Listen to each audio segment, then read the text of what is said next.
안녕하세요. 어서오세요 노년내과의입니다. 오늘은 보라매병원 재활의학과에서 근무하고 계시는 정세희 교수님 모시고 이야기를 나눠보려고 합니다. 제가 최근에 책을 한 권 받아보게 되었는데 이 책이 알고 보니까 아는 교수님이 쓰신 책이더라고요. 근데 제가 실제로는 한 번도 뵌 적이 없는 분이었어요. 이 책을 제가 KTX를 타고 가면서 정말 한 번에 처음부터까지 다 읽어버렸습니다. 정말 너무 제 생각과 비슷한 면들이 많고 만나서 얘기하면 밤도 샐 수 있을 것 같아서 반드시 한번 꼭 모시고 이야기를 나눠보고 싶다는 생각이 들었습니다. 그렇게 이제 연락을 드리고 또 부탁을 드려서 오늘 이 자리에 교수님을 모실 수 있게 되었는데요. 교수님 안녕하세요. 안녕하세요. 네, 간단히 소개를 한번 부탁드려도 될까요? 네, 저는 방금 정의원 교수님께서 소개해 주신 것과 같이 길 위의 뇌라는 책을 쓴 정세희라고 합니다. 현재 서울특별시 보라매병원 재활의학과에서 재활의학과 교수로 근무하고 있습니다. 그리고 제 주 전공은 뇌신경재활 그리고 소아재활이 됩니다. 사실 재활의학 질문을 요즘에는 그래도 많은 분들이 하시지는 않을 것 같은데 재활의학이 뭐냐에 대해서 와닿지 않는다는 분들이 그래도 있는 것 같습니다. 네. 저도 사실 어디 가면 노인의학이 뭐냐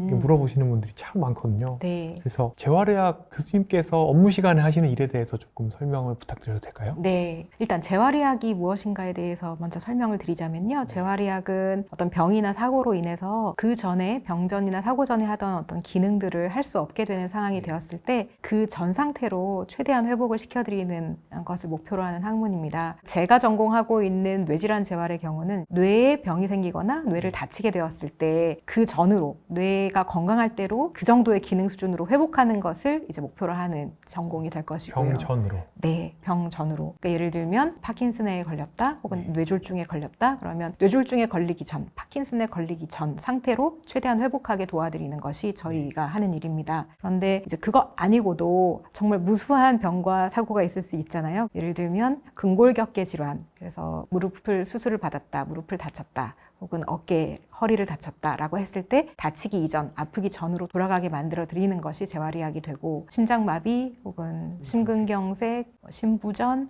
이런 일들이 생겼을 때 그 전 상태로 회복할 수 있도록 만들어 드리는 것 역시 재활의학이고 어떤 분야의 어떤 질환이든 다 재활의학에 손을 거치게 되어 있거든요. 그래서 그렇기 때문에 아마 재활의학이 무엇을 하는 과지에 대해서 좀 어려워하실 수도 있다라는 생각이 듭니다. 매우 광범위한 질환이나 상황에 대해서 재활의학이 일을 하고 또 도와드리기 때문에요. 또 성장과 발달에도 도움을 주시고요.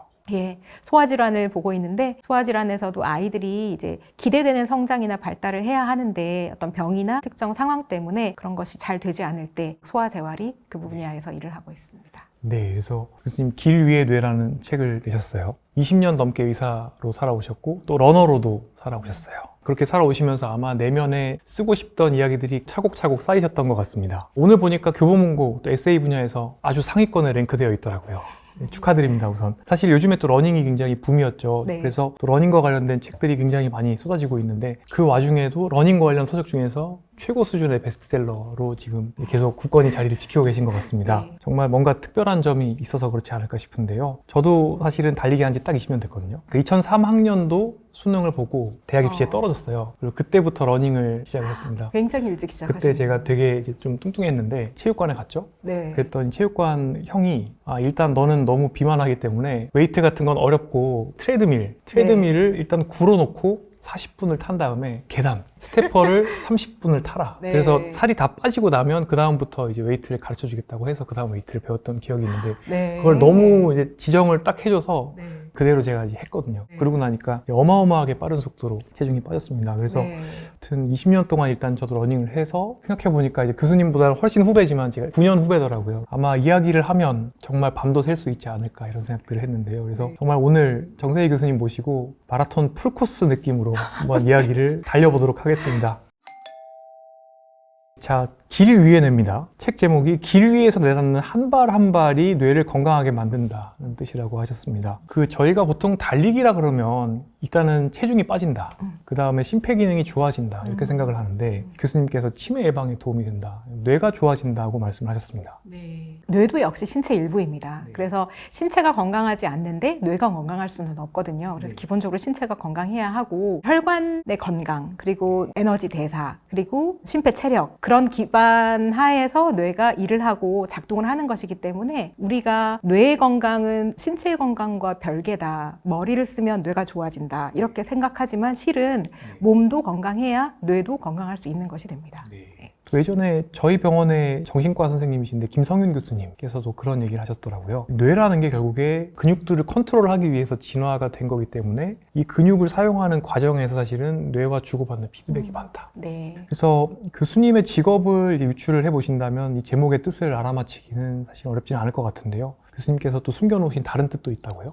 네. 일단 길 위의 뇌는 길 위에서 이렇게 움직이고 운동을 하고 있는 이 순간에 나의 뇌가 조금이라도 건강해지고 있겠구나라는 생각을 담은 말이기도 하지만 동시에 제 많은 환자분들, 제가 보고 있는 환자분들이 지난하고 아주 긴 재활의 길이라는 과정 속에 있습니다. 그래서 재활이라는 것이 어떤 한순간 혹은 아주 짧은 기간 만에 얻을 수 있는 것은 아니고 매우 긴 시간 동안 많은 노력을 통해서만 얻을 수 있는 것이라서 그분들이 걸어가는 길이 역시 그분들의 뇌를 만들고 또 뇌를 치료하고 회복되는 과정이다라는 그런 뜻도 담았고요. 많은 사람들이 뇌질환이라는 게 뜻하지 않게 급성으로 찾아오는 질환이라고들 많이 생각을 하시고 어떤 뇌 질환을 진단을 받았을 때 전혀 예상하지 못했다. 그리고 이런 것이 왜 왔을까? 이렇게 많이 낙담하시거나 충격을 받으시는데 실제로는 그분들의 삶을 들여다보면 이미 그분들의 삶에서 뇌질환이 발생할 수밖에 없었던 여러 가지 클루 이런 것들이 있었던 경우가 많습니다. 그래서 우리가 살아가는 삶이 하나의 길이고 그 길 위에 나의 뇌가 그 길을 가고 있고 그 결과로 병이 생기거나 혹은 뇌가 건강하거나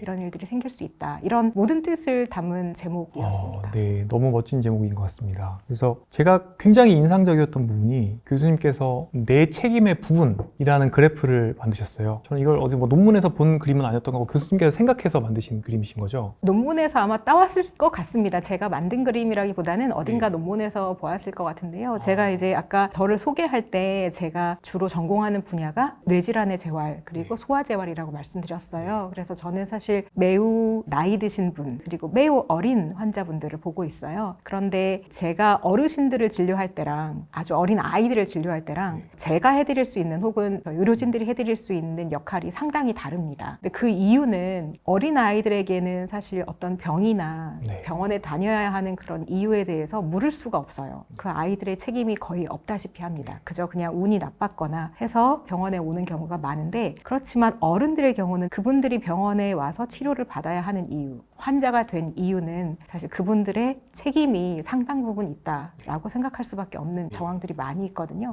그래서 이 부분을 사실 사람들이 미리부터만 알 수 있다면 내 책임이 쌓이고 쌓여서 결국 어떤 결과로 이어질 것이다라는 것을 안다면 사전에 준비하고 예방할 수 있을 텐데 많이들 그런 경험을 못하고 나이가 든 후에야 비로소 깨달으시는 분들이 많아서 그 부분을 좀 미리부터 알려드리고 싶었습니다. 그렇죠. 저도 참 SNS 활동을 하다 보면 나는 멀쩡한데 굵고 짧게 살다가 뭐 죽을 거다 뭐 이렇게 말씀하시는 분도 있고 꼭 나오는 비유가 워런 버핏이 몇 살인데 아직도 콜라를 먹는데 왜 시비를 거냐 이렇게 얘기를 하는 거예요. 그래서 그 워런 버핏 비유를 저는 이제 방어하기 위해서 어떤 표현을 쓰냐면 비행기에서 낙하산 고장난 상태로 뛰어내려도 가끔씩 살아남는 분들이 있는데 이런 분들만 가지고 우리가 스카이다이빙을 낙하산 없이 할 수는 없지 않냐. 교수님 말씀하신 것처럼 우리가 준비할 수 있는 건강 포트폴리오들은 일찍부터 관리를 하는 노력을 그래도 해야 되지 않겠느냐 이렇게 말씀을 드리고 그 유전자가 금수저이면 정말 좋긴 한데 그 유전자가 내가 금수저인지 아닌지 모르잖아요. 그렇죠. 일이 벌어지기 전에 모르는 거니까 다들 뭐 바쁘고 일이 힘들고 그리고 뭐 가처분 시간이 없고 가처분 소득도 없고 여러 가지 이유가 정말 많아요. 그럼에도 불구하고 내가 할 수 있는 것들부터 시작을 해야 되는 거 아니겠습니까? 네. 사실 병이라는 게 100% 예방할 수 있는 방법은 없습니다. 제가 뇌 건강을 위해서 저는 달리고 있습니다, 노력하고 있습니다라고 말씀드리지만 사실 뇌 질환에 100% 예방 가능하다고 저는 장담할 수 없습니다. 그렇지만 우리가 할 수 있는 노력은 해보고 나서 그 다음에 어떤 운명을 받아들여야겠죠. 그래서 제가 할 수 있는 선에서 제가 아는 한도 내에서는 이것이 최선이기 때문에 계속 그 노력을 경주하고 있는 것이고요. 그런데 이제 그런 노력조차 하지 않고 나는 그냥 운명에 맡기겠다 했을 때 정작 그분들이 그런 운명이 닥쳤을 때 어떤 모습을 보이느냐. 아까 굵고 짧게 살겠다고 하셨다는 분들 만약에 질환을 진단받고 그 질환으로 인해서 고통을 받게 되는 상황이 되면 그분들은 절대 그 말을 한 것에 대해서 당연하거나 그렇게 가볍게 여기지 못할 겁니다. 매우 고통스러운 과정들이 거쳐야 하고 그 책임을 꼭 지게 되어 있고요. 그래서 그거는 병에 걸리지 않아 보았기 때문에 그렇게 말씀하시는 거고 사실 저희는 병에 걸린 많은 분들을 늘 뵙잖아요. 그러다 보면 병에 걸린 삶이라는 것이 것이 그리고 그 가족에게 끼치는 영향이라는 것이 얼마나 큰지를 매번 실감하기 때문에 그 말을 그렇게 쉽게 할 수 없다는 것을 네.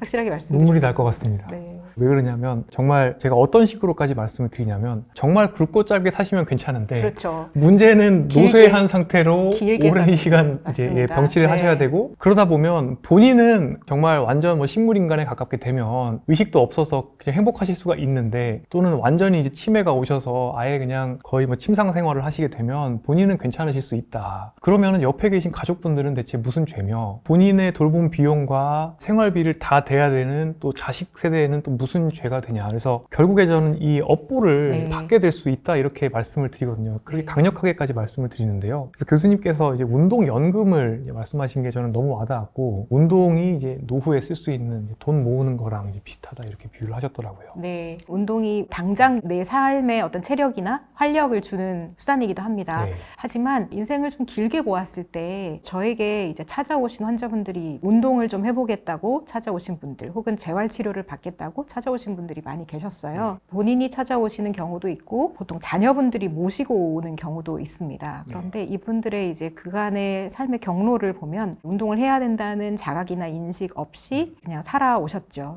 네. 대부분의 현재 저희 부모님 세대들이 운동을 할 여건이나 그런 상황이 되지 못하게 장년기를 보내신 분들이 많으세요. 네. 그러다 보니까 운동이라는 본인의 건강을 따로 챙기는 행위를 하지 못하고 노년기에 접어드셨는데 네. 이분들이 지금 와서 보니까 일상생활조차도 거의 독립적으로 할 수 없는 상황이 된 거죠. 예를 들면 혼자서 화장실을 간다거나 혼자서 밥을 차려 드신다거나 이런 것도 할 수 없는 상황이 되었는데 자녀의 입장에서는 처음에는 그렇게까지 절감을 못하다가 이제는 더 이상 나조차도 어떻게 해드릴 수가 없구나 하면 병원에 모시고 옵니다. 어떻게든 병원에서는 해주겠지 이렇게 하는데 사실 그분들이 뇌질환에서 극복하는 방법은 아까 말씀드렸던 것처럼 기본적인 체력을 일단 기르고 일상생활을 할 수 있도록 만들어 드리는 방법인데 그것은 어떤 영양제나 약이나 어떤 주사나 이런 방법은 단 하나도 없습니다. 그분들이 스스로 자신들이 다시 움직이려는 노력 그리고 운동하려는 노력 이런 노력들을 할 때만 달성할 수 있는 것이거든요. 근데 그분들은 이미 너무 노쇠해져 계시고 운동을 하지 않고 살아온 세월이 수십 년이 됐고 그 다음에 현재는 병까지 진단을 받아서 병이 진행이 되어서 몸을 움직이기가 40, 50대에 비해서 훨씬 더 어려워진 상태고 하기 때문에 본인도 혹은 가족들도 답이 없다는 것을 알게 되십니다. 네. 그러면은 그게 본인도 가족분들도 답이 없다고 생각하지만 사실 그분들을 보는 제 입장에서도 이분들은 해드릴 게 별로 없다라고 생각을 하게 됩니다. 돌봄을 제공하는 거 말고는 돌봄을 제공하는 것 말고는 해드릴 수 네. 없고요. 또 그분들의 많은 그 케이스들이 이제 그렇게 하시다가 돌봄 부담이 너무 커지니까 생각해내는 방법이 재활병원이나 요양병원에 모셔서 재활치료를 받게 하는 것인데요. 네. 병원에 이제 치료를 물론 받을 수는 있지만 그분들이 입원을 하시게 되면 네. 이제 침상에서 계속 지내셔야 되죠. 그럼 침상에서 계속 지내면 치료를 받는 시간 빼고는 나머지는 모두 와상 상태로 누워 계시고 그렇게 되면 근력이든 심폐체력이든 급감하는 것은 너무나 지당한 상황이 됩니다. 그래서 그분들한테 재활치료라는 것은 제공을 했을지언정 정작 그분들이 퇴원하시게 되면 다시 예전 상태 혹은 예전보다 오히려 더 나쁜 상태로 가시게 되고 그렇게 됐을 때는 다시 방법은 없습니다. 그러면 결국은 돌아가시는 지점까지 병원에 있어야 하는 것인가 그것 말고는 답이 없게 되는 그런 상황과 유사하게 되거든요. 또는 요양시설, 요양원 같은 곳으로 네. 가시거나. 그래서 그렇게 되기 전에 운동을 저축을 해 놓는 것이 필요하다. 그렇게 쓸 약을 만들어 놓지 않으면 내가 정작 필요할 때 나에게는 쓸 약이 없는 상태가 되고 그다음에 아까도 말씀드렸지만 치매나 파킨슨병과 같은 대표적인 퇴행성 뇌질환의 경우 운동만이 현재는 유일하게 신경재생을 촉진하고 병의 진행을 지연시킬 수 있는 효과가 있습니다. 네. 그런데 그런 운동이라는 게 최소 중간 강도, 고강도 이런 운동이어야 하거든요. 그렇죠. 근데 중간 강도, 고강도를 하려면 더 젊었을 때부터 그런 운동을 했던 경험이 있어야 되고 기초 체력이 좀 있어야 체력이 되고. 있어야 네. 되죠. 근데 그런 기초 체력이나 어떤 뭐 마음가짐은 운동을 해보지 않은 사람은 갑자기 그걸 얻을 수가 없거든요. 이게 정말 너무너무 중요한 지적이신 게 제가 늦어도 75세 이전에는 운동 포트폴리오를 만드셔야 됩니다라고 맞습니다. 말씀드려요. 예. 그 이후에는 관절도 너무 딱딱하고 네. 게다가 기억력으로 떨어지시기 때문에 직접 1대1로 가르쳐드려도 1시간 하고 나면 그 다음에 그냥 다 까먹으시거든요. 네. 그래서 이게 습관으로 가지를 못하기 때문에 그 전에 운동할 수 있는 최소한의 습관을 만들어 놓으시는 걸 배우시기라도 하셔야 된다고 말씀을 드리고 있습니다. 뇌가소성 관점에서도 그런데요. 네. 저희가 뇌가소성이 이제 뇌를 바꿔가는 과정인데 뇌는 바뀌는 기관입니다. 그래서 네. 배우거나 연습하거나 자극을 받거나 네. 아니면 환경의 영향을 받아서 뇌가 계속 바뀌는데 나이 들면 들수록 뇌가소성도 떨어지거든요. 네. 그렇기 때문에 이런 운동이 필요한데 그 운동에 대한 경험은 나이가 1살이라도 어렸을 때 시작하는 것이 훨씬 쉽고 훨씬 잘 배우게 되고 아까 말씀하셨던 것처럼 관절이라든지 뭐 여러 가지 문제가 나중에 계속 생기기 네. 때문에 젊었을 때도 하지 않았던 그런 운동이 나중에 나이 들어서 하기란 훨씬 어려운 것이거든요. 그래서 있을 때 잘해야 되는데 네. 이 있을 때 잘하기가 참 사람 심리가 또 어렵고 정말 인간이라는 게 골치 아프게 설계가 되어 있는 것 같습니다. 인지 기능이 좋아지려면 머리를 고생을 하건 몸을 고생을 하건 마음을 약간 고생을 하건 고생이 필요한 건데 이런 고생을 하기가 싫은 게 사람의 네. 본성이다 보니까 결국에는 점점 안 쓰는 방향으로 설계를 하고 내가 모르는 사이에 도끼자루가 썩듯이 나의 기초 체력이나 뇌 기능이 축나는데 젊었을 때는 모르는 거죠. 축나고 그렇죠. 있는 모르죠. 줄도 모르고 살다가 네. 나중에 이제 병이 걸리고 나서 어떤 지점 이상까지 축나게 되면 병으로 우리가 진단을 하잖아요. 그럼 그때부터는 갑자기 영양제를 찾아다니기 시작을 하시고 또는 약으로 어떻게 해보려고 하시고 운동이 또 재밌는 게 그러니까 항상 체력이 떨어져서 운동을 못 하겠고 운동을 안 하니까 체력이 더 떨어지게 되고 이 악순환이 있다 보니까 결국에 한번 너무 심하게 나빠져 버리게 되면 더 이상 이제 헤어나오기가 어렵게 되고 그러다가 이제 정말 침상에서 한 2-3달 정도 계시게 되면 더 이상 침상에서 나오기도 어렵게 되는 그때부터는 정말 돌아가실 때까지 계속 지내셔야 되는 거가 되는 거니까요. 그래서 정말 뭐 운동이 제대로 해놓으시면은 뭐 20억 원짜리 건강 포트폴리오입니다. 온갖 비율을 들어가면서 이렇게 사람들을 막 설득을 하고 있거든요. 근데 그런 과정에서 우리나라에서 정말 진료하면서 답답한 게 걷기입니다. 네. 아 정말 자랑스럽게 운동 뭐 하시죠? 그러면 걷기 운동하고 있어요. 이렇게 하시거든요. 교수님 어떻게 보세요 이거? 저는 이제 단호하게 말씀드립니다. 걷기는 운동으로 쳐주지 않으니까 네. 걷기 빼고 뭐 하셨는지 말씀하시라고 네. 그렇게 말씀드립니다. 그럼 보통 교수님께서도 직접적으로 교육도 하세요? 어떻게 예. 운동을 하시면 됩니다. 이렇게 말씀하시나요? 네. 교수님께서? 저는 일단 운동을 어떻게 하고 계신지를 많이 여쭙는데요. 무슨 운동을 하시냐, 그다음에 일상생활을 어떤 식으로 영위하고 계신지도 여쭙습니다. 그래서 하루 종일 앉아 계시거나 뭐 하루 종일 누워 계시거나 이러신지 혹은 밖에는 나가시는지 집안에만 계시는지 이런 거 다 여쭤보고요. 그리고 집의 상황이 어떤지도 여쭤봅니다. 계단이 있는지 계단이 없고 쉽게 나올 수 있는지 혹은 엘리베이터를 탑승할 수 있는지 뭐 이런 것도 여쭤보는데요. 그런 여러 가지를 알아보는 이유는 이분이 보통 연세가 많으신 경우에는 갑자기 어려운 운동을 하게 하면 쉽게 하지도 못하고 금방 지치거나 혹은 그냥 관두거나 이런 경우가 많습니다. 운동은 컴플라이언스라고 해가지고 수능도라고 저희가 많이 얘기를 하는데 쭉 따라오는 게 제일 중요하거든요. 운동을 재밌게 만들거나 혹은 운동이 도움되게 만들어서 내가 운동을 계속 하도록 만드는 것이 굉장히 중요한데 운동 경험이 없고 체력이 너무 떨어져 있는 어르신들께 이제 좋은 운동이랍시고 너무 강한 운동을 시켜드리면 또 그분들은 그 운동은 못하겠다 이렇게 말씀하시는 경우가 많아서 사실 달리기 같은 운동이 저는 되게 좋다고는 생각은 하지만 연세 드신 분들께 달리기를 권하는 경우는 상당히 드물고요. 대신에 이제 연세 드신 분들은 근력 운동이 많이 필요한 경우가 많기 때문에 근력 운동 같은 운동을 교육을 시켜드리고 큰 근육 위주로 하지 근육 위주로 해서 중요한 동작을 가르쳐드리거나 교육시켜드리는 식으로 하고 있습니다. 직접 진료실에서도 교육을 하시고 네. 책에서 제가 깜짝 놀랐거든요. 진료실에서 네.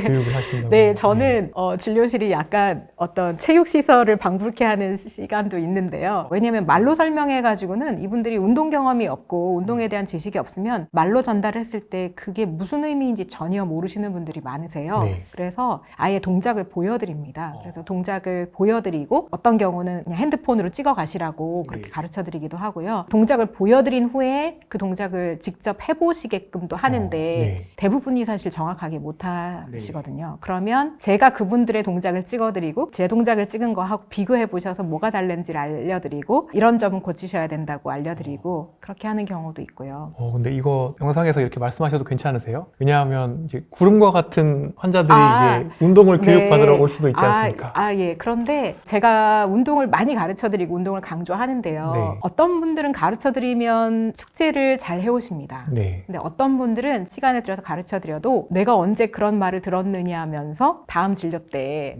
전혀 모르는 이야기인 것처럼 오시는 분들도 많으세요. 정말 많죠. 네. 그래서 이제 결국 저도 사람인지라 이분이 제가 아무리 이렇게 진료가 지연될 만큼 시간을 들이고 노력을 들여도 이분이 어떻게 바뀔 의지가 전혀 없다 그러면 저도 몇 번 해보다가 그냥 이제 중단을 합니다. 포기를 하지요. 열심히 하시는 분들께는 사실 계속 더 가르쳐 드리고요. 열심히 안 하시는 많은 분들께는 이제 저도 하다가 포기를 합니다. 그러다 보면 적절하게 조절이 되는 것 같습니다. 자연스럽게. 그렇군요. 네. 생각을 해보면 우리나라가 이제 장기요양보험이 있지만 돌봄 예방이라든지 일본에서 하는 것처럼 근력 운동을 가르친다든지 이런 것들이 이제 지역사회에 광범위하게 좀 세팅이 되어 있지 않은 느낌이 들어서 결국에 많은 사람들이 다 그냥 걷기만 하면 되는 줄 알고 있고 여러 가지 합리적인 운동 포트폴리오를 통해서 기초 체력을 만들어 놓아야지 이게 나중에 보험처럼 사용할 수 있다 이런 것들을 좀 모르는 분들도 너무 많은 것 같고 이쪽에 투자를 조금만 하면 사실은 나중에 와상이 되는 걸 예방할 수 있기 때문에 훨씬 경제적이죠. 돈을 엄청 많이 아낄 수 있을 텐데 이런 예방 쪽에 대해서 예산이라든지 또는 정부의 관심이 좀 부족한 것 같다는 생각을 하게 됩니다. 그래서 저희 노년내과 진료실 같은 경우에는 이제 병원에 운동센터가 있어서 제가 운동센터로 교육을 보내드리는 경우도 있고 근데 해보면 너무 좋죠.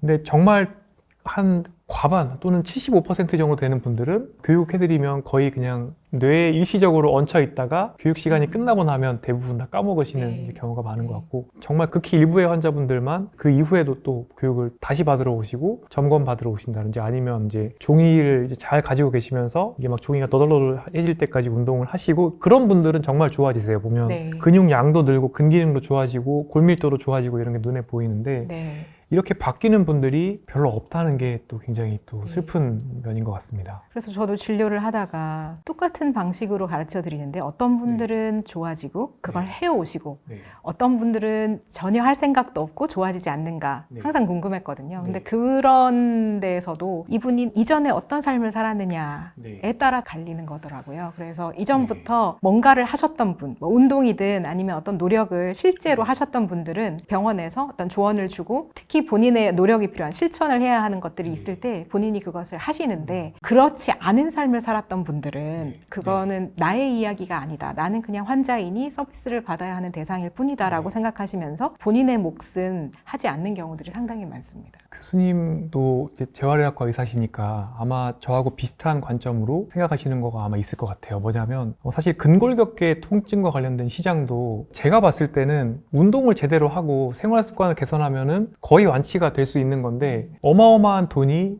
도수치료 일종의 마사지, 사람 붙어서 하는 거, 그 다음에 주사, 충격파 치료, 그 다음에 영양제, 그다음에 약 이런 데 이제 돈이 엄청나게 들어가는 거잖아요. 정말 이렇게 하면 좋아질 수 있다는 게 잘 알려져 있고 교육도 해드리고 심지어 조금만 해보시면 좋아지는 거 느끼실 수도 있는데 그거를 대부분의 사람들은 아예 시도를 안 하는 거죠. 그리고 실제로 돈을 쓰고 시간을 쓰는 거는 효과가 별로 없다고 잘 이미 알려져 있는 것들인 거예요. 본성이 그러한 측면도 있을 텐데 현대 사회가 또 자꾸 그런 것이 마치 최신이고 가장 혁신적인 것이고 이렇게 광고하는 측면도 있죠. 그러니까 저희가 보면 새로운 어떤 기종이 뭐가 나왔을 때 이거는 예전에 우리가 불편하게 손수해야 됐던 것들을 이런 기능까지 다 해줘. 이런 것들을 보면서 와 너무 좋다. 역시 최신이다 이렇게 많이들 생각하잖아요. 마치 뭔가 나의 불편함 혹은 어떤 과정의 수고로움 이런 것들을 없애는 것이야말로 가장 혁신적이고 가장 최신식인 것처럼 광고하고 팔리고 그렇잖아요. 점점 불편을 외주화하고 그렇죠. 내가 굳이 해야 되는 것을 다 돈으로서 서비스를 받거나 서비스로 치환하려고 하는 우리가 현대사회에서 살아가는 방식이 자꾸 그렇게 되다 보니까 그렇지 않은 것에 대해서는 구식 혹은 미련한 것 혹은 좋지 않은 것 사서 굳이 왜 고생을 하냐. 그렇게 여기는 게 쉬운 것 같고 지금 저희가 계속 얘기하고 있는 것처럼 운동이 어떤 큰 힘을 지니느냐도 있지만 내가 손수하지 않았을 때 내가 시간을 들이고 공을 들이지 않았을 때 점점 내가 가지고 있던 것을 더 이상 유지할 수 없다라는 것을 계속 실감하는 과정이라고 생각하거든요. 예를 들면 달리기도 그러한데 제가 뭐 거의 매일 꼬박꼬박 달리다가 한 일주일을 달리지를 못하고 갑자기 달리려고 하면 제가 예전에 달리던 그런 속도라든지 그런 뭐 가뿐함 이런 것들은 또 좀 멀어지거든요. 그죠? 기록도 떨어지고 더 힘들어지고 불쾌한 경험을 하게 되죠. 그것을 실감하고 계속 체득하는 과정이 운동인 것 같은데 그렇죠. 운동은 정말 그런 면에서 교육을 해주는 면이 있는 것 같습니다. 인생의 이치를 깨닫게 하는 측면이 있는데요. 근데 운동을 하지 않고 지내다 보면 내가 그렇게 노력하지 않으면 지킬 수 없다라는 사실을 우리가 슬그머니 잊어버리게 됩니다. 저는 이러한 노력이 사실은 저는 자기 돌봄과 비슷하다고 생각을 하거든요. 근데 오히려 이런 것들을 스트레스를 받으면서 억지로 해야 되는 어떤 뭐 훈련 같은 거로 오해를 하시는 분들이 너무 많은 거죠. 그러니까 어찌 보면 고등학교 때 공부하는 거라는 건 너무 힘들기 때문에 항상 억지로 해야 된다. 운동이든 식단이든 한다 이렇게 생각을 하시니까 이제 여기서부터 오해가 생기는 것 같아요. 건강한 음식을 먹는다거나 운동을 한다거나 사실은 나한테 오히려 선물을 주는 거가 되는 건데 이거를 이제 이해를 못하면 여기서부터 이제 화가 날 수 있는 거죠. 그래서 저는 제 책에서 뇌에 대한 거, 병에 대한 거 이런 것도 썼지만 달림으로써 얻게 된 즐거움에 대해서도 많이 썼거든요. 우리가 처음에는 내가 하지 않았던 것에 대해서 시작을 하면 당장은 힘들고 고통스럽고 매우 괴롭다 이렇게 느끼실 수가 있지만 조금씩 적응을 하다 보면 거기서 얻는 즐거움이나 의미가 또 있거든요. 저는 그런 즐거움이나 맛을 경험하기까지는 어쨌든 한번 해보시라. 그러니까 처음부터 괴롭기 때문에 바로 그만두시지는 말고 그 과정을 한번 겪어보시고 넘겨보시라는 말씀을 드리고요. 그걸 넘기는 순간 어마어마한 즐거움과 기쁨이 찾아온다. 좋은 경험을 한번 하면. 그래서 그렇게 되면 누가 하지 말라고 해도 알아서 하게 되는 본인의 모습을 발견하시게 될 텐데 연세가 너무 많이 드셔서 시작을 하면 대부분의 것이 쉽지 않고 괴로운 시간도 굉장히 길어지고 아무리 열심히 해도 즐거운 시간이 찾아오지 않는 것 같은 경험이 되실 수가 있기 때문에 그래서 이제 저는 제가 뭐 책 쓰기 전에 블로그를 할 때조차 그리고 지금 책에서도 제 이야기를 말씀드리고 싶은 그 대상은 아직 병에 걸리시지 않은 분들 그리고 아직 나이가 충분히 드시지 않은 분들이었습니다. 그래서 그분들께는 어쨌든 괴로운 과정을 조금만 참아내시면 그 다음부터는 굉장히 즐겁고 의미 있는 일들이 생길 거다. 그래서 그러한 경험들을 제가 했다면 다른 분들도 충분히 하실 수 있을 거다. 이런 생각이 들어서 그 부분을 꼭 말씀을 드리고 싶었어요. 교수님 달리기를 시작하신 게 전공의 시절이시잖아요. 네, 2년차 재활의학과 2년차 때. 그때 경험 좀 들을 수 있을까요? 사실 달리기 시작한 건 뭐 별게 없었습니다. 전공이 이전으로 좀 돌아가야 될 것 같아요. 그 전으로. 저는 원래 저희 가족이, 저희 가문이 다 몸치 집안이거든요. 그래서 운동을 잘 하시는 분도 없고 잘 하지 못하니까 당연히 즐기시는 분도 없고 뭐 어렸을 때 무슨 운동 경험이 있거나 그런 사람도 아니었습니다. 그리고 뭐 당연히 이제 의대를 거쳤으니까 의대는 뭐 계속 앉아서 공부만 했었고요. 그리고 그 전에 운동을 잘 못하고 몸치니까 이제 저는 항상 체육 시간이 좀 두렵고 힘든 시간이었어요. 저도 재미없었습니다. 공만 하나 던져주시고 알아서 놀으라고 하고. 아니 차라리 그랬으면 저는 좋았을 것 같은데 어쨌든 성적에 들어가니까 또 이제 실기 시험을 봐야 하는데 저는 무대 공포증도 되게 심해가지고 제가 체육을 못하니까 굉장히 열심히 오랜 시간에 걸쳐서 실기 연습을 했는데 막상 이제 실기 시험 날이 되면 실수를 하는 거죠. 그래서 늘 이제 체육 점수가 많이 깎이고 성적을 갉아먹고 늘 그런 경험을 하면서 컸고요. 그리고 지금은 모르겠는데 어쨌든 영건 캠퍼스에 체육대회가 있었잖아요. 매년. 제가 학교를 다닐 때도 달리기는 5km를 뛰는 경쟁 대회가 있었습니다. 저희 때도 그 달리기 대회가 있었어요. 영건 캠퍼스 주변으로 쭉 도는 거. 근데 저는 제가 그 달리는 사람이 될 거라고는 절대 생각을 안 했었고 그때 당시에도 거기에 나가는 친구들 혹은 선후배들은 진짜 멋있다. 당연히 제 자리는 응원석이라고 생각을 했었고 그래서 운동은 사실 다 남의 일이라고 여기면서 살았던 사람이었고 의대 때도 계속 앉아있고 뭐 도서관 그리고 뭐 강의실 뭐 이렇게 계속 24시간 앉아있고 누워있고 뭐 이런 생활을 했었죠. 근데 전공의가 되었고 전공의 1년차는 이제 당직을 서니까 뭐 시간을 전혀 낼 수가 없는데 저희는 2년차에 올라가면 그 당직이 없어졌었거든요. 그때 당시에는 서울대병원만 있어가지고 다른 병원들이 아직 개원하기 전이고 막 이래서 이제 2년차 때 이제 크나큰 변화가 생기는 거예요. 삶에. 이제 당직이라는 게 없어지고 퇴근이라는 걸 할 수 있고 저에게 저녁 시간이 생기니까 이 저녁 시간에 뭘 할까? 재활의학과를 했어야 하는데. 그때 저희 2년차는 그랬습니다. 그래서 당직이 없어지는 저녁 시간에 이제 뭘 할까를 생각하자. 그래가지고 그때 이제 몸에 대해서는 달리기, 머리에 대해서는 영어 이렇게 해서 그 두 가지를 2년차 때 시작을 했어요. 그리고 그 이후로 지금까지 달리기를 한 거고 2년차 때 4월 식목일에 5km 달리기 대회가 있었는데 이제 거기에 첫 출전을 했었고 안 쉬고 결국 걷지 않고 달려서 완주를 해서 완주했던 날 기쁨이 상당히 컸고 네. 그러다 보니까 달리기라는 게 내가 몸치고 운동을 못하는 사람이지만 어쨌든 내가 5km는 뛸 수 있었고 그렇게 하다 보면 되겠구나 해서 네. 그 뒤로 계속 하게 된 매일매일 이제 뛰시고. 아니에요. 전공의 때는 뭐 당직은 없어졌지만 여전히 뭐 퇴근은 늘 늦었고요. 네. 거의 뭐 11시, 12시 이렇게 퇴근을 했으니까 그래서 주말에 이제 달렸는데 주말에도 뭐 매주 달린 건 아니었고 한 달에 한두 번 정도 달렸던 것 같습니다.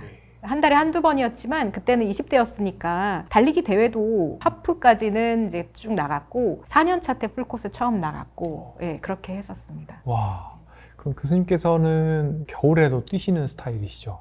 네. 왠지 그러실 것 같은데 책에서도 또 말씀 주셨던 것 같고 네. 봄, 여름, 가을, 겨울 다 운치가 있고 장단점이 있다고 말씀 주셨던 것 같습니다. 네. 저는 겨울에 안 뛰는 스타일이거든요. 사실 저도 겨울에 매우 네. 힘듭니다. 저는 겨울에는 트레드밀을 열심히 네, 뛰는 네, 편이고 네. 웨이트를 하고 수영을 하는 편이고 아, 여름은 아무리 더워도 저는 열심히 뛰는데 네. 그래서 봄, 여름, 가을에 뛰고 겨울에는 이제 러닝을 하다 보면 상체가 근육이 좀 빠지다 보니까 네. 상체하고 코어 위주로 좀 강화를 하는 편인데 교수님은 어떤 코스에서 주로 뛰세요? 저는 저희 집 근처에서 네. 천변에서 뛰는데요. 네. 주로 뛰는 코스는 집 근처고 주말에는 남산을 자주 갑니다. 아, 네. 책에서도 봤던 것 같아요. 네. 남산을 그러면 자전거 타고 쌩 내려오는 그 길. 거기는 버스도 다니는 네. 길이고요. 거기 말고 자전거와 차가 갈 수 없는 북측순환로라는 아, 네. 코스가 있습니다. 네. 편도 3.6km 정도 되는 길인데요. 아, 네. 거기는 이제 자전거를 신경 쓸 필요도 없고 매연도 없기 때문에 네. 그 길을 잘 즐겨 뜁니다. 아, 그러시군요. 네. 남산에서 뛰시고. 네.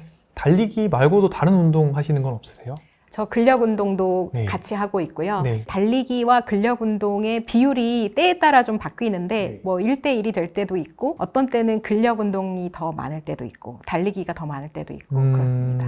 교수님은 달릴 때 어떤 음악 들으세요? 아, 전 달릴 때 음악 안 듣습니다. 아, 음악 안 들으세요? 네, 아, 저는 항상 달릴 때 듣는다. 음악 네. 하나도 안 듣고요. 네. 제가 음악을 듣는 때는 풀코스 나갔을 때만. 아, 네, 풀코스 네, 나갈 왜냐면 때만. 풀코스 나가면 자칫 이제 제가 다른 생각에 빠지게 되면 제 그 페이스가 느려질 수가 있거든요. 네. 그래서 정말 정신없이 굉장히 빠른 템포의 음악을 계속 듣습니다. 그래야지 이제 뭐 케이던스라든지 나의 페이스를 유지할 수 있기 때문에 약간 정신 차리는 의미에서 아, 그렇군요. 예, 그리고 풀코스는 대부분 어쨌든 힘든 경우가 많아서 네. 그 힘듦을 음악으로서 약간은 해소하려고 하는 그런 기대도 있고 해서 네, 그때만 듣고요. 그때만. 그럼 네. 평시에 듣지 않는 이유가 혹시 있으세요? 음악을 들으면 도움이 되긴 하는데요. 제가 달리기를 하면서 그 시간에 이제 주변의 풍경을 본다든지 네. 어떤 저에 들어오는 여러 가지 감각 자극을 느낀다든지 할 때 오. 이게 음악이 있으면 이제 음악이 압도해 버리기 네. 때문에 그 경험들을 못 하게 되는 일이 아. 많고요. 고민이 있다거나 생각거리가 있을 때 오히려 이렇게 자연스럽게 달리는 와중에 생각이 이제 흘러가면서 뭐 은연중에 답을 찾거나 고민이 풀리는 경우들이 있는데 음악이 이제 들리면 그런 경험을 하지 못하게 되는 경우들이 있어서 아. 저는 아예 음악을 아예 안 듣습니다. 제가 이 책을 보면서 느꼈던 게, 아, 이분은 분명히 달리면서 책 썼다. 네. 그러니까 제가 책 쓰다가 안 풀리면 달리거든요. 아니면 걷거든요. 그러면 굉장히 뭐랄까 타이트하게 내용이 전개가 되고 그러면 이게 마치 메가톤 발을 살짝 녹여서 뽑는 것처럼 끈끈하게 이렇게 전개가 돼요. 아, 그래요? 근데 이렇게 책을 쓰게 되면 템포가 굉장히 빨라지거든요. 네. 근데 그런 느낌이 들었어요. 그런 때도 분명히 있었을 거예요. 근데 교수님 말씀처럼 창작이라는 것 자체가 굉장히 고통스러운 과정이잖아요. 그래서 그냥 쭉 가는 게 아니라 가다 서다 그리고 그 선 시간이 굉장히 길기도 하고 네. 교착 상태가 굉장히 길어지기도 네. 하고 해서 답이 없는 경우가 많은데 그런 때 오히려 신체 활동, 그러니까 달리기 같은 경우를 해서 위기를 타개하시는 분들이 상당히 많다는 걸 네. 저도 굉장히 책 쓸 때 힘들어가지고 나만 이런가 싶을 때 많았는데 그런 분들이 되게 많더라고요. 네. 그래서 그 책도 재밌게 봤거든요. 무라카미 하루키 씨의 달리기에 대한 책이 있잖아요. 네. 그걸 보면서 달리기를 하면서 글 쓰는 사람들은 대부분 생각이 비슷한가 보다라고 생각을 했고요. 저도 달리기가 어떨 때는 정말 명상 같고 교수님 말씀 주신 것처럼 다른 감각을 그대로 수용을 하고, 그러니까 음악을 내가 만약 끄거나, 사실 저는 트레드밀을 뛸 때도 TV를 절대 보지 않거든요. 달리기에 집중을 하다 보면 이제 호흡이 느껴지고 나의 힘듦이 그대로 느껴지고 네. 내가 얼만큼 땅에서 뛰고 있는지 높이가 느껴지면서, 예를 들어서 나의 러닝 이코노미는 괜찮은지 괜찮은지 이런 것들이 점검이 또 되고 여러 가지가 느껴질 때가 있고 네. 한강을 뛴다고 하면 저도 해 뜨기 전부터 이제 뛰기 시작해서 동이 트는 것도 이제 보는 과정을 너무 좋아하는데 그럴 때 그 과정들이 눈에 보이고 네. 그때 이제 바람 소리라는 이런 것들이 다 이제 리얼타임으로 느껴지는 거죠. 그런 것들이 되게 저는 지겹지 않은 명상 같다고 생각을 맞습니다. 많이 해요. 그래서 예. 우리가 마음 챙김 명상할 때 호흡을 바라보고 그다음에 자극, 감각들을 비판하지 않고 생각하지 않고 받아들이라고 하는데 이런 것들이 정말 굉장히 다이나믹하면서 재미있게 그러니까 저처럼 가만히 못 앉아 있는 사람들은 명상을 앉아서 하는 거 되게 힘들어하거든요. 달리기나 수영 같은 걸 하면서 이제 명상을 하면 너무 좋다는 생각도 많이 했는데 교수님 말씀하신 경우에 비슷한 느낌인 것 같습니다. 네, 네, 맞아요. 저도 많이 그렇게 생각하고 있습니다. 네. 네. 그리고 또 하나가 우리가 빼놓을 수 없는 게 러너스 하이지 않습니까? 아, 네, 러너스 하이. 저는 러너스 하이가 오는 딱 그 킬로미터가 정해져 있거든요. 아, 그러세요? 네, 6km에서 8km 시점에 한번 어. 1차가 오고요. 네, 네, 네. 그 다음에 이제 11km, 12km 정도에서 한 번 오고, 이제 그 다음에는 한 24km, 25km? 네. 그 다음부터는 이제 죽을 것 같고, 뭐 이런 상황인데요. 그러세요. 교수님은 어떠세요?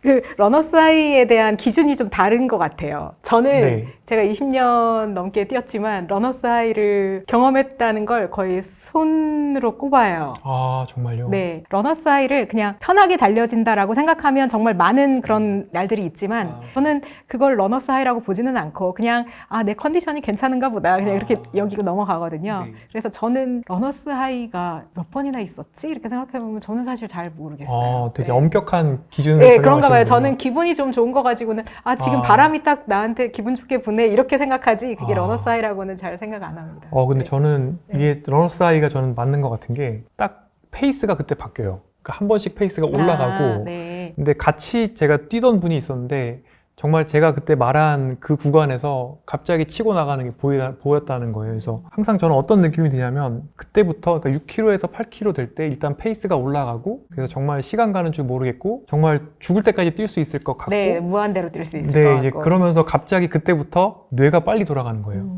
그 과정에서 저는 사실은 글도 많이 쓰고 또 연구 아이디어도 많이 얻는데 제일 이제 큰 도움이 되는 거는 특히 논문의 마지막 부분 이제 토론 부분 쓸 때 아이디어가 떨어져서 진행이 안 될 때들이 있거든요. 그럴 때 그런 러너스 하이 구간을 적절히 활용하면 이제 그때 갑자기 뭔가 아이디어들이 떠올라요. 네. 또는 책에 또 막혀있던 내용들이 풀린다거나 그런 경험들을 할 때가 네. 있습니다. 달리기를 더 많이 하셔야 되겠는데요.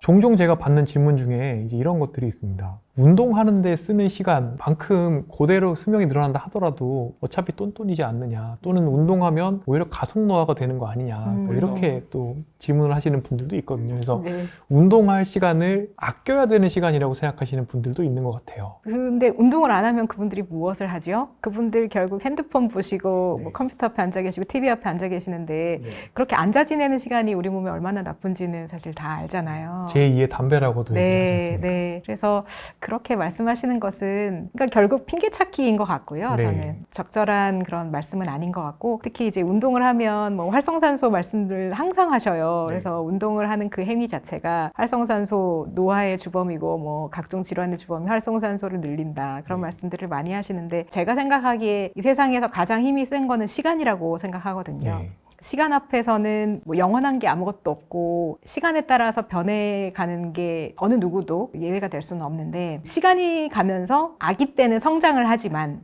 성인기를 지나면 시간이 가면서 점점 약해지고 점점 힘이 빠지고 뭐 늙어가고 이렇게 되는 것이 사실이고 그렇게 되는 것을 조금이라도 예방하거나 늦추고 싶다면 내가 무언가를 하지 않으면 시간의 힘에 따라서 나는 약해지고 늙어질 수밖에 없거든요. 네. 제가 많이 이제 비유를 들거나 설명을 드리는 게 이제 컴포트 존이라는 거를 말씀을 드리는데 컴포트 존은 내가 이미 익숙하고 내가 너무 쉽게 그리고 잘 알고 있는 특정 영역이나 구간이 될 텐데 그 구간은 시간이 지나면 지날수록 좁아지거든요. 그래서 처음에는 그 구간이 굉장히 넓어서 내가 무엇을 하든 운동을 하지 않든 내가 무엇을 먹든 무엇을 먹지 않든 그 구간이 굉장히 넓어서 나의 가동 영역이 넓은 상태로 지내지만 내가 특별히 노력을 기울이지 않는다면 그게 생각보다 굉장히 빨리 줄어들 수 있다, 좁아질 수 있다. 성장과 발달을 하는 아이들은 팅커링이라는 과정을 통해서 컴포트 존을 늘리잖아요. 네. 그 경계를 긁으면서 네. 떠먹여 보면서 그렇죠.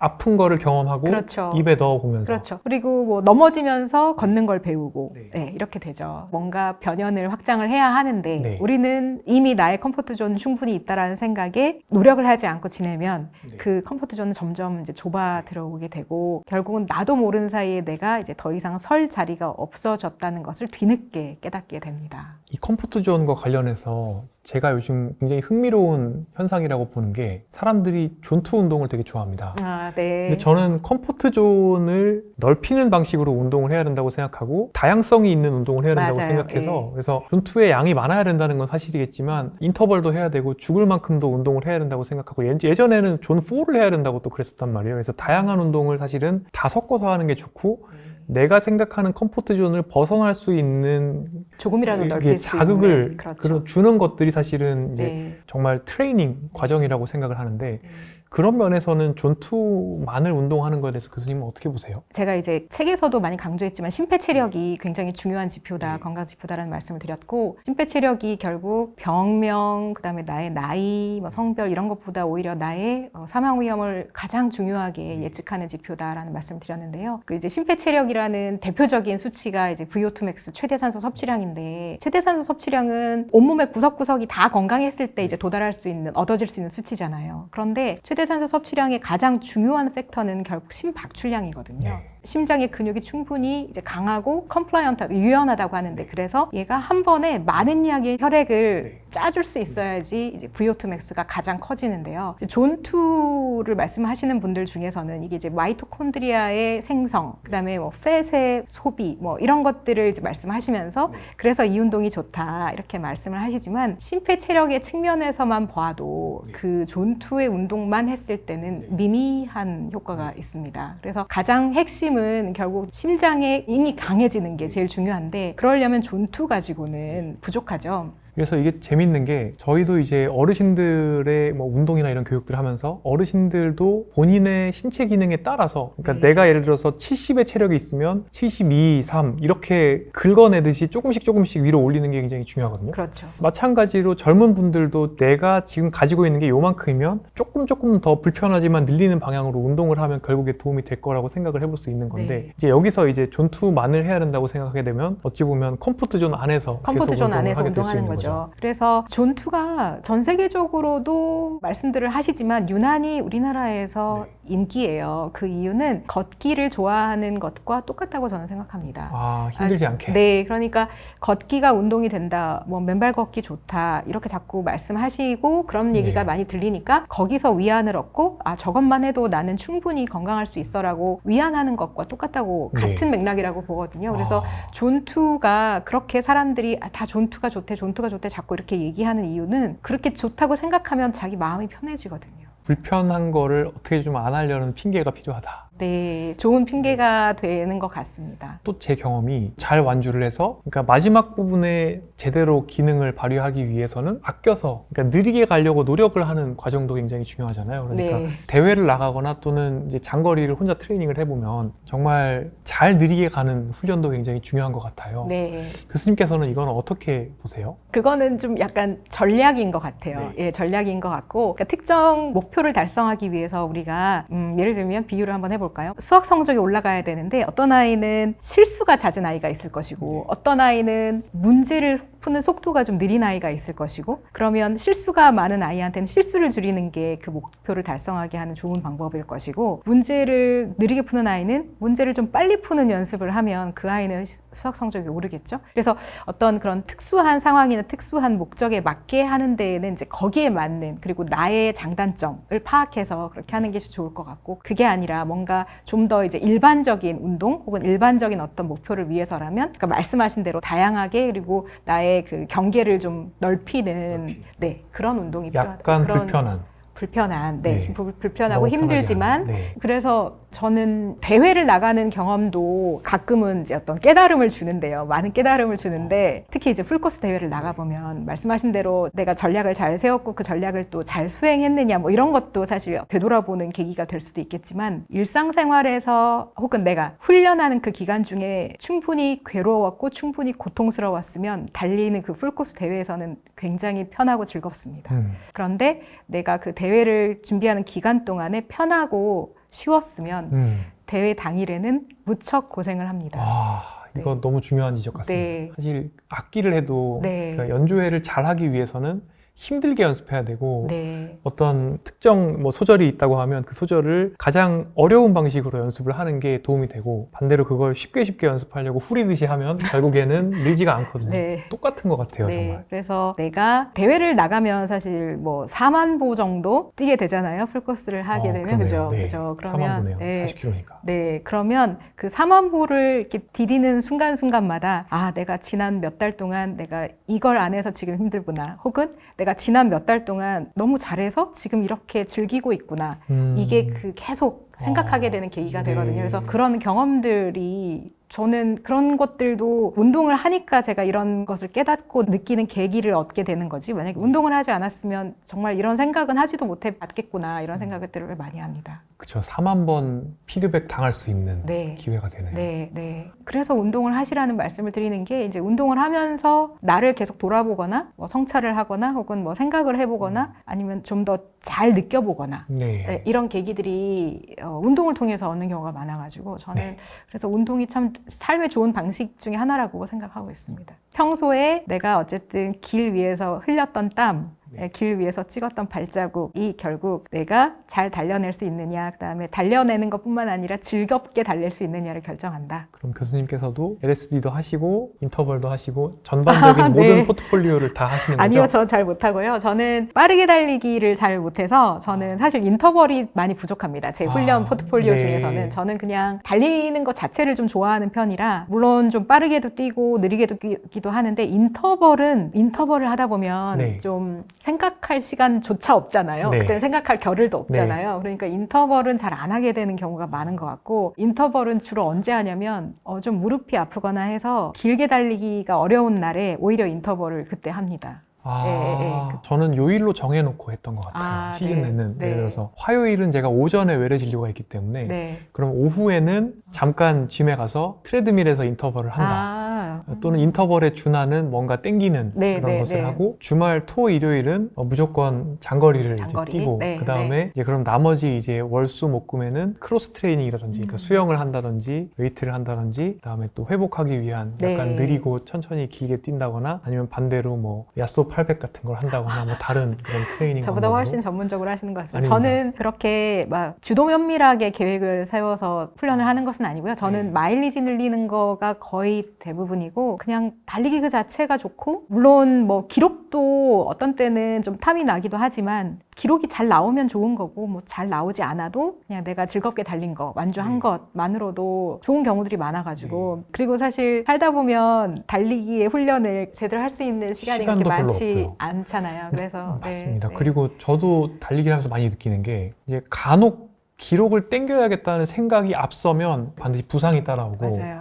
그리고 오버트레이닝이 따라오고 간혹 그래서 트래커로 보게 되면 진짜로 너무 무리해서 하고 있는 게 티가 날 때가 있고 그럴 때는 컨디션이 나빠지고 결국에는 문제가 생기더라고요. 그래서 이게 오히려 내 몸이 견딜 수 있는 약간 힘든 정도로 트레이닝을 해주는 게 맞지 기록이라는 것에 나를 맞추겠다는 생각으로 무리를 하면 결국에 문제가 되더라고요. 그래서 저도 항상 조심을 하고 있습니다. 자, 그 다음에 또 요즘에 유행이 되는 거 러닝크루 유행이 굉장히 있었고 뭐 심지어 일부 지자체에서는 러닝크루는 뭐 예를 들어서 뭐 반포 종합운동장 오시면 안 됩니다 이런 얘기를 할 정도였는데 저는 혼자 달리거든요. 혼자 달리면서 조용히 시간을 보내는 걸 좋아하고요. 또 어떤 분들께서는 같이 달리면은 도파민이 더 많이 나오기 때문에 좋다라고 말씀을 하시는데 교수님께서는 어떻게 보세요? 저는 거의 혼자 달렸고요. 물론 뭐 다른 사람들이랑 같이 달릴 때도 있는데 대부분의 시간은 혼자 달렸고 근데 혼자 달린 거는 시간을 맞출 수가 없어가지고 혼자 달렸죠. 저희 직업 특성상 시간 맞추기가 어렵고 그래서 새벽에 주로 달리는데 이제 기상 직후에 달리는데 기상 직후에 만나서 달리자 이거는 사실 거의 현실적으로 불가능하니까 그냥 제가 시간 될 때 그때 그냥 나가서 달리면 혼자 달리는 게 되는 거였고요. 그렇지만 저도 혼자 달리는 것보다 같이 달릴 때 더 좋았던 경험이 있습니다. 왜냐하면 덜 힘들고 덜 지루하고 그다음에 재밌고.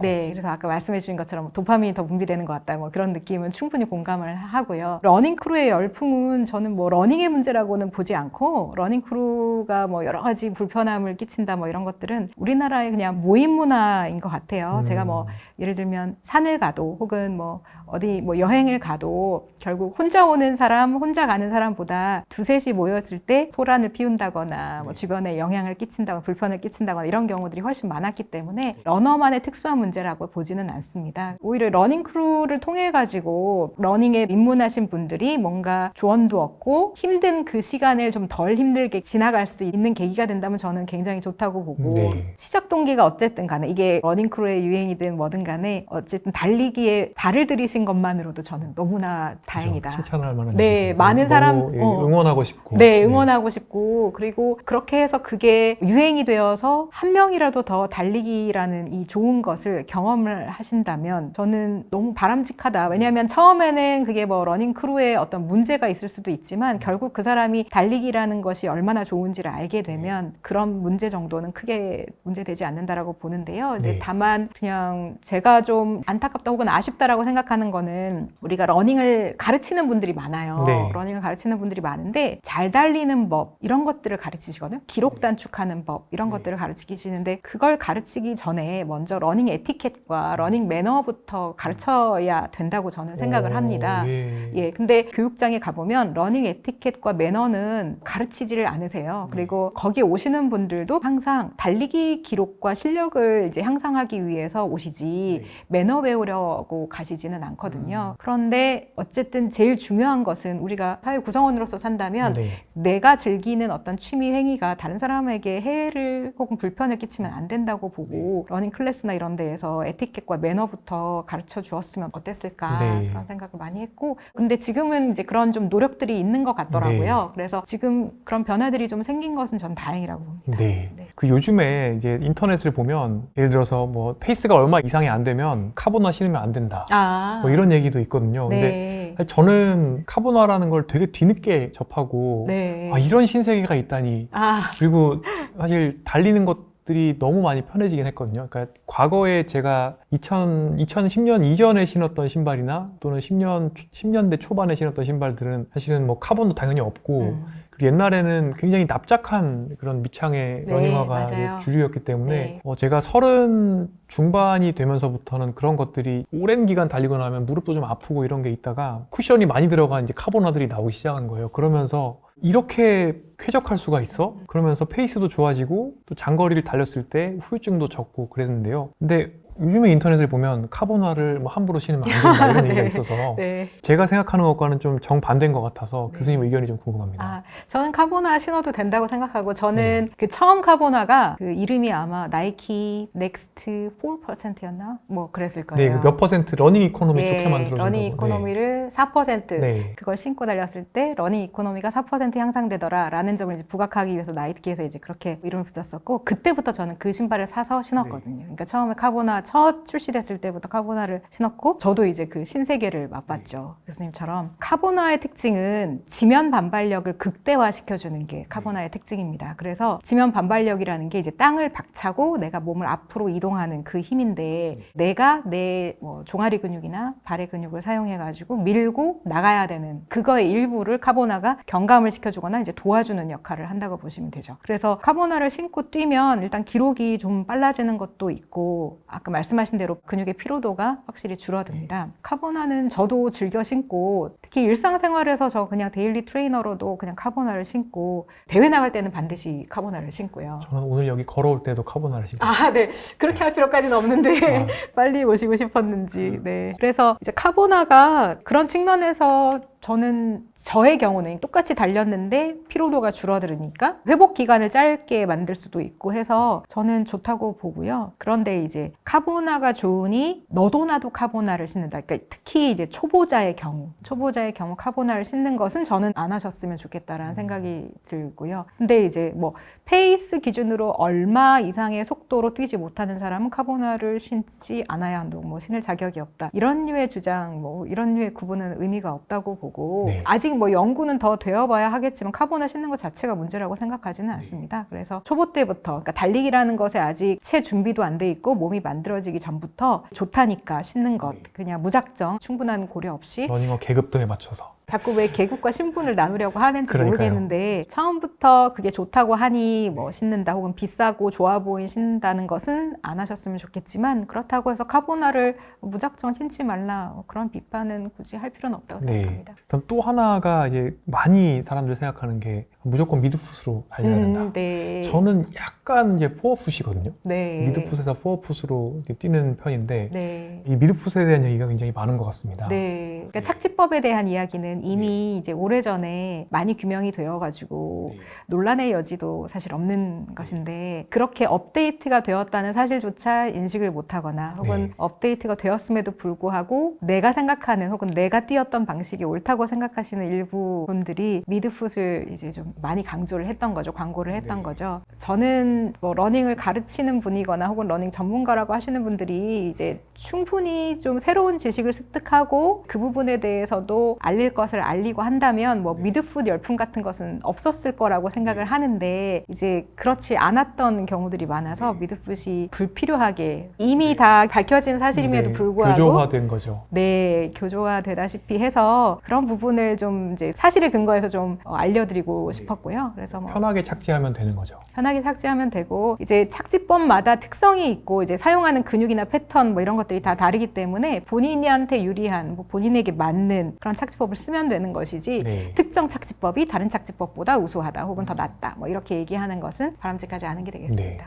또 하나 여기서 짚고 넘어가고 싶은 게 저는 트레드밀 러닝을 되게 좋아하는 편인데 관절에도 부담이 적은 러닝이기 때문에 장점이 많다고 보는데 최근에 보면 이제 트레드밀 러닝 해롭다는 그런 비디오들도 많이 있는 것 같아요. 그래서 교수님께서는 트레드밀 러닝은 어떻게 보시는지. 트레드밀 러닝은 저는 개인적으로 싫어해가지고 예, 저는 트레드밀 러닝은 싫어하고 저는 야외 러닝 파이기 때문에 저는 이제 개인적인 선호는 아주 이제 극명하게 저는 야외 개인적인 선호입니다. 근데 트레드밀 러닝이 나쁠 거는 없습니다. 특히 무릎에 나쁠 거는 정말 없고요. 왜냐하면 트레드밀은 이게 그 위아래로 약간의 충격 흡수가 되기 때문에 야외에서 뭐 콘크리트나 시멘트 위에서 달리는 거에 비해서는 무릎의 충격을 어느 정도는 덜어주는 게 있습니다. 그래서 트레드밀이 나쁠 이유는 없고요. 근데 저는 제가 트레드밀을 굳이 하지 않는 이유는 제가 야외에서 달렸을 때 누리게 되는 여러 가지 달리기로 인해서 수반되는 여러 가지 좋은 장점들이 있는데 그런 것들이 트레드밀 위에서는 이제 많이 없어지거든요.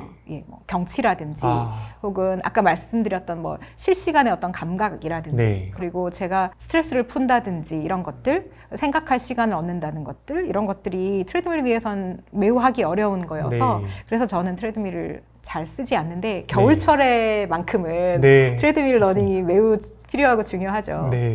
저도 겨울에는 거의 트레드밀 러닝 위주로 하고 전 여름에는 새벽에 뛰고 겨울에는 가장 따뜻한 오후 2시에 뛰고 이런 식으로 하고 있거든요.